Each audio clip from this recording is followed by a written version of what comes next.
Hello everyone, कैसे हैं आप सब। आज की वीडियो बहुत इंपॉर्टेंट है। स्टॉक मार्केट का डांस, मुकेश अंबानी क्या क्या खरीद रहे हैं, एचडीएफसी बैंक पर हो सकता है मुकदमा, सेबी का नया रूल, आपके लिए फायदा या नुकसान और एजीआर केस का अपडेट, यानी एक ही वीडियो और बहुत कुछ। मैं मुकुल अग्रवाल आपका आप ही के यूट्यूब चैनल में स्वागत करता हूं और चलिए शुरू करते हैं आज का थ्रिलिंग एपिसोड। तो कैसा लग रहा है स्टॉक मार्केट का डांस, एक ही दिन ऊपर एक ही दिन नीचे।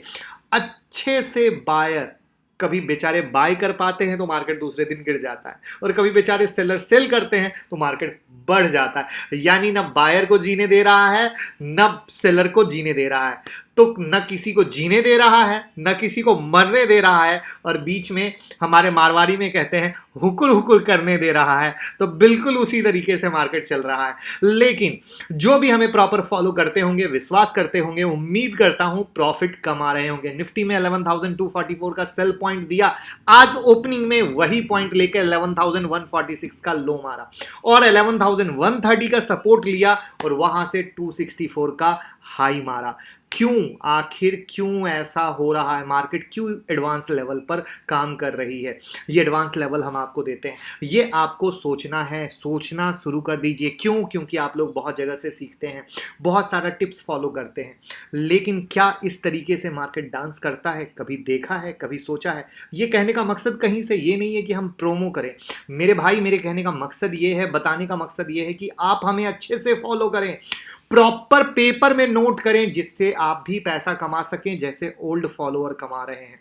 क्योंकि हम एज अ बिग ब्रदर आपको ये लेवल दे रहे हैं, वो भी बिना किसी पेड बटन के। कहीं ऐसा ना हो जाए कि ये फ्री जिस दिन पेड हो जाए उस दिन आपको इसकी वैल्यूएशन पता चले। चिंता ना करें, पेड होने वाला नहीं है। क्यों? क्योंकि आपका प्यार जब तक as a like comment share मिलता रहेगा, हम इसको पेड नहीं करेंगे। तो हम चाहेंगे कि आप इसका प्रॉपर फायदा लें। और एक चीज याद रखिए, जो भी नए लोगों, चैनल को सब्सक्राइब करने के साथ बेल आइकॉन हिट कीजिएगा, वरना वीडियो की अपडेट मिस हो जाएगी। अब बात करते हैं कल क्या करना है निफ्टी में। निफ्टी में 11,300 11,360 का resistant as it is valid है। 11,300 360 का resistant as it is valid है। उस लेवल पे आए, फॉर्मेशन बने, सेल कीजिए। फॉर्मेशन के लिए वी वैप, बॉलिंजर, एमएससीडी, आरएसआई, बाप ऑफ इंडिकेटर, बहुत कुछ दे दिया। जो सपोर्ट पॉइंट है 11,244 और 11,130 का है ना करेक्ट। 244 यानी मार्केट अभी उससे थोड़ा सा ऊपर क्लोज हुआ है। तो अभी क्या करना है, 244 के पास में अगर बाइंग का सिग्नल मिले आप बाय कीजिए, लेकिन 244 के नीचे में अगर आता है और सेल सिग्नल मिलता है तो आप सेल कर दीजिए। और नीचे में 130 का तो रॉक सपोर्ट लेके मार्केट अटका हुआ है ही। तो बिंदास लेवल यूज करें, लेवल में कोई चिकपिक नहीं, कोई टेंशन नहीं, बस फॉर्मेशन देखें, चौका छक्का मारें और पैसा कमाएं।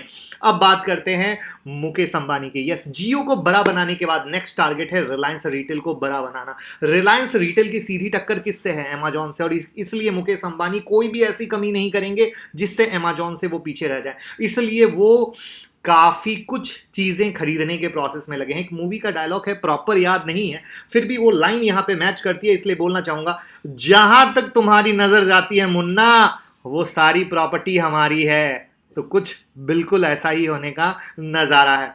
अगर आपको याद हो ये किस मूवी का है तो जरूर बता दीजिएगा।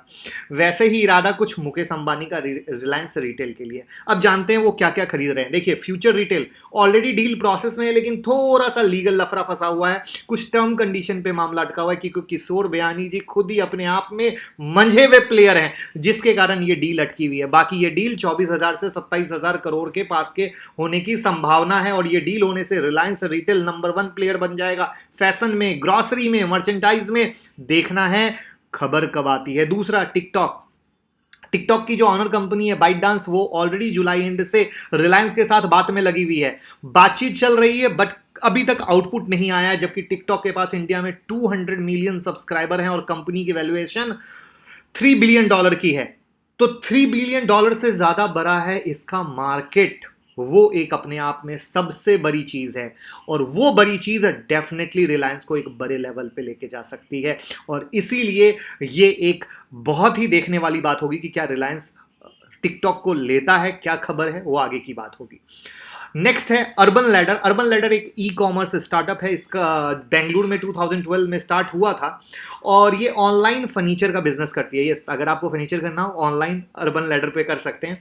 तो ये मोस्टली शहरों में सबसे ज़्यादा है और 25 से ज़्यादा कैटेगरी में 1000 से ज़्यादा प्रोडक्ट अवेलेबल कराती हैं, जिसमें इनका मोस्टली पकड़ बेंगलुरु, मुंबई, दिल्ली, एनसीआर, चेन्नई, पुणे, हैदराबाद, अहमदाबाद में है।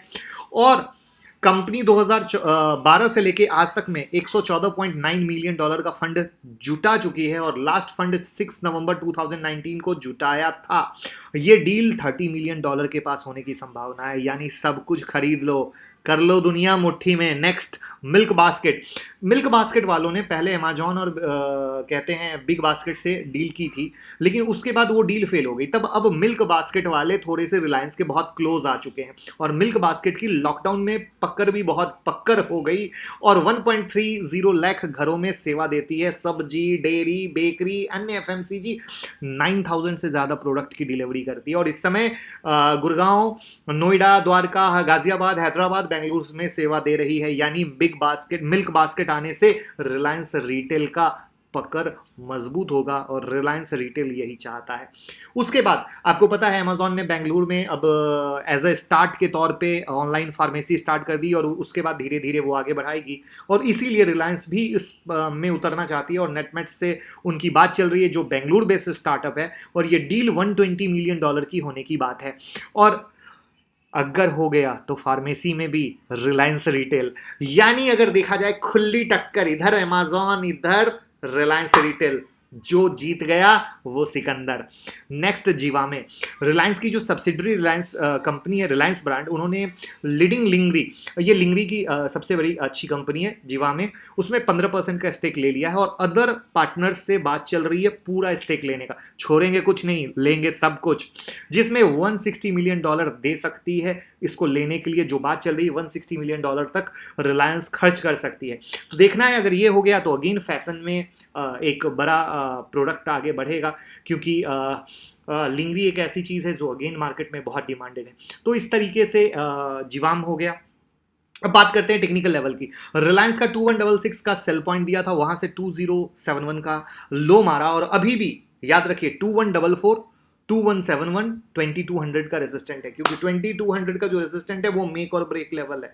उस मेक और ब्रेक पे हम खेलेंगे ऊपर वाला, और नीचे में जो सपोर्ट है वो 2066 एंड 2005 का है। यानी 2066 पे अगर बाय का फॉर्मेशन मिलेगा you can go for buy, और 2066 के नीचे सेल का फॉर्मेशन मिलेगा you can go for sell, जिसमें नीचे में सपोर्ट 2005 का है, जहां पे आप बाय के बारे में सोचोगे। बिंदास लेवल है, कोई कंफ्यूजन नहीं। अब एचडीएफसी शायद हो सकता है मुकदमा, क्वेश्चन मार्क। देखिए अमेरिकी लॉ फर्म से सेल लॉ फर्म और रोशन लॉ फर्म ने आरोप लगाया है, और इन दोनों ने आरोप लगाया है और सिक्योरिटी क्लास एक्शन फाइल करने पर विचार कर रही हैं। और आरोप क्या है कि एचडीएफसी बैंक द्वारा इन्वेस्टर को सही जानकारी नहीं दी गई, मैटेरियली मिसलीडिंग इंफॉर्मेशन दी गई है, और जांच की रिपोर्ट आने के बाद एचडीएफसी बैंक को शायद मुकदमा भी झेलना पड़े। अब क्या है मामला, इसको और अच्छे से समझते हैं। इसमें 3 महत्वपूर्ण इंफॉर्मेशन नहीं दी गई की बात आ रही है, जिसमें व्हीकल लोन की जांच, आरबीआई को लोन की जानकारी देने में देरी, और तीसरा नेट प्रॉफिट शामिल है। और इन तीनों जानकारी पर इन लॉ फर्म ने सवाल उठाया है। जो रोजन लॉ फर्म है उसकी तरफ से रविवार को बकायदा एक बयान जारी करके कहा गया कि वो एचडीएफसी बैंक के शेयरधारक यानी शेयर होल्डर की तरफ से एक सिक्योरिटीज लॉसूट तैयार कर रहा है। क्योंकि अगर आपको पता हो तो 14 जुलाई को एक आर्टिकल आया था मिंट में, जिसमें कहा गया था बैंक ने अपने कार लोन ग्राहकों को व्हीकल ट्रैकिंग डिवाइस खरीदने के लिए मजबूर किया था। क्या आपके साथ कभी ऐसा किया है एचडीएफसी बैंक में? जरूर बताइएगा, तो केस बनता है भाई, आप भी भेजिएगा उस लॉ सूट में कि मेरे साथ भी ऐसा हुआ है।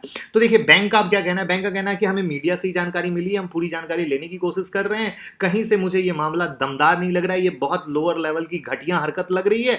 जैसे ही हम इस चीज की पूरी जांच करेंगे तो हम जवाब देंगे। लेकिन मैं आपको बता दूं कि ये रोशन लॉ फर्म है, इन्होंने इन्फोसिस के खिलाफ भी क्लास एक्शन लॉ सूट दाखिल किया था, यानी ये हल्के अरे गेरे में काउंट नहीं होते हैं। अब बात करते हैं एचडीएफसी के लेवल के बारे में।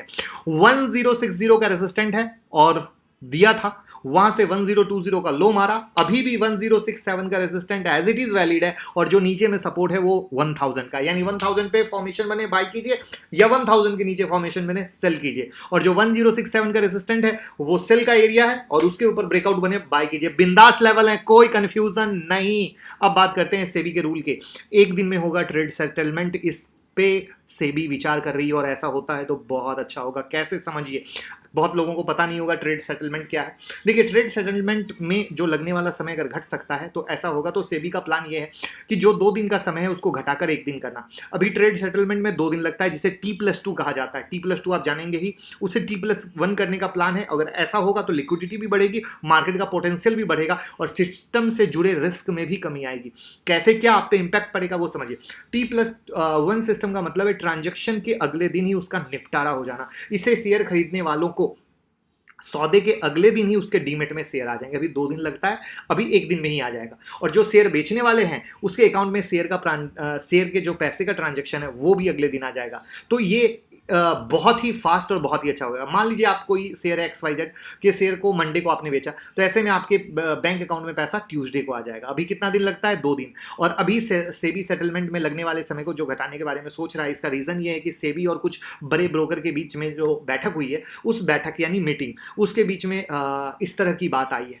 तो नया मार्जिन सिस्टम लगा, तो उसके लागू होने के बाद ये माना जा रहा है कि T+1 अगर लागू किया जाए तो बहुत ही अच्छा रहेगा। जबकि आपको एक चीज़ और बता दूं कि दुनिया के ज़्यादातर विकसित देशों के बाजार में T+2 का सिस्टम लागू होता है। अब इसका एक चीज़ बताता हूं। सेबी ने जुलाई 2001 में T+5 का सिस्टम लाया था, अप्रैल 2002 में T+3 का सिस्टम लाया, फिर सेटलमेंट के समय को घटाया, और अप्रैल 2003 में T+2 कर दिया। तो सोचिए, कर रही है, और अब प्लान है T+1 लाने का। क्या आप एग्री करते हैं T+1 से? कमेंट बॉक्स में जरूर बताइएगा। बात करते हैं AZR केस के अपडेट के बारे में। सिक्सर पे सिक्सर। देखिए, लास्ट फ्राइडे को सुनवाई हुई थी, जिसमें कहा गया था सरकार, रिलायंस जियो और आरकॉम के रेजोल्यूशन प्रोफेशनल से पूछा जाए कि भैया, दस्तावेज की मांग की गई थी कि AZR के भुगतान, जो आरकॉम का AZR का भुगतान है, वो कौन करेगा। साथ ही अदालत ने, यानी सुप्रीम कोर्ट ने, इंसॉल्वेंसी में गई सभी कंपनियों के स्पेक्ट्रम शेयरिंग एग्रीमेंट की भी जानकारी मांगी थी। ये फ्राइडे की स्टोरी थी। अब आज की स्टोरी करते हैं। तो जो सॉलिसिटर जनरल है, उन्होंने सुप्रीम कोर्ट से कहा कि सरकार का आधिकारिक पक्ष है कि अगर सुप्रीम कोर्ट AZR की बकाया रकम की वसूली के लिए कोई फैसला करता है तो उसे सपोर्ट करेगा। क्यों नहीं करेगा? सरकार के पास पैसे आ रहे हैं, सुप्रीम कोर्ट बहुत अच्छा काम कर रही है, सरकार को पैसे मिलेंगे तो सरकार सपोर्ट करेगी ही करेगी। तो ये एक अच्छा मास्टर स्ट्रोक है, और मैं लगातार बोल रहा हूं कि जिस तरीके से सुप्रीम कोर्ट एक एक बारीक से बारीक चीजों को लेके हंटर बजा रही है, वो बहुत ही तरीके से, तबीयत से कर रही है, बहुत तबीयत से कुरेद रही है, और आई लव इट। यही होना चाहिए। देखिए, सुप्रीम कोर्ट का ऑब्जर्वेशन क्या है। आरकॉम के स्पेक्ट्रम शेयरिंग से जियो आमदनी कर रहा है। ओके, सुप्रीम कोर्ट का ऑब्जर्वेशन सुनिएगा ध्यान से। तो क्या जियो स्पेक्ट्रम शेयरिंग की कमाई से बकाया नहीं चुकाना चाहिए? हम जियो के स्पेक्ट्रम शेयरिंग, जो शेयरिंग स्पेक्ट्रम है और स्पेक्ट्रम के बकाये पर है, सरकार का पक्ष जानना चाहते हैं। अब मुझे ये बताइए, सुप्रीम कोर्ट ने क्या गलत कहा? ऐसा नहीं होना चाहिए। वीडियो को पॉज कीजिए, कमेंट बॉक्स में आप बताइए कि जब आरकॉम के स्पेक्ट्रम शेयरिंग से जियो आमदनी कर रहा है तो जियो क्यों नहीं चुका सकता है?